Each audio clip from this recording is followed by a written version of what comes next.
ఇంతమందిని యాడ్ చేయండి అనే దాంట్లో ఒక స్కీమ్ తయారు చేస్తారు. దానికి మంచి మంచి పేర్లు పెడతారు. దీంట్లో ఎల్జీ ఇండియా అని పెట్టారు, అంటే ఎల్జీ కంపెనీ దానికి లింక్ ఉంది అనుకునే దాంట్లో ఉంటుంది.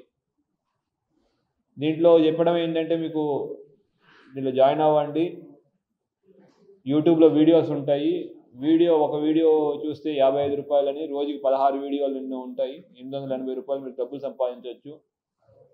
అది దాంతోపాటు మిగతా వాళ్ళని యాడ్ చేస్తే 8,000, ఇంకా 15 మందికి యాడ్ చేస్తే 8,000, దానికన్నా తక్కువ అంటే ప్రతి మనిషికి 4,000 ఇస్తామని చెప్పి ఇట్లా జనాలను యాడ్ చేయించడం.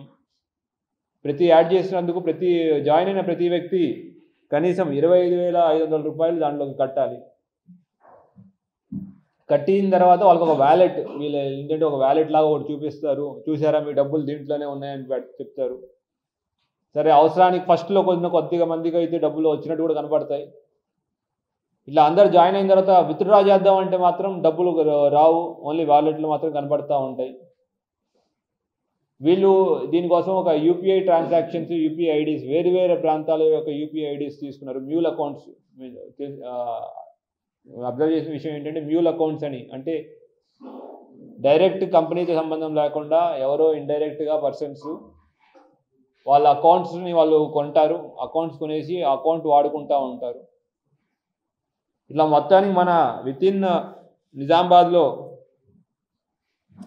టోటల్ 150 మంది సాటాపూర్ గ్రామస్తులు దీంట్లో ప్రత్యక్షంగా ఇన్వెస్ట్మెంట్ చేయడం, 75 లక్షల వరకు దానిలో ఇన్వెస్ట్మెంట్ చేయడం జరిగింది. దీనిలో మెయిన్గా ఇక్కడ జాయిన్ చేయడానికి ముఖ్య కారకులైన మేకల జగదీష్ మరియు పెద్దబోయిన భూమయ్య, వీళ్ళని అరెస్ట్ చేశాం.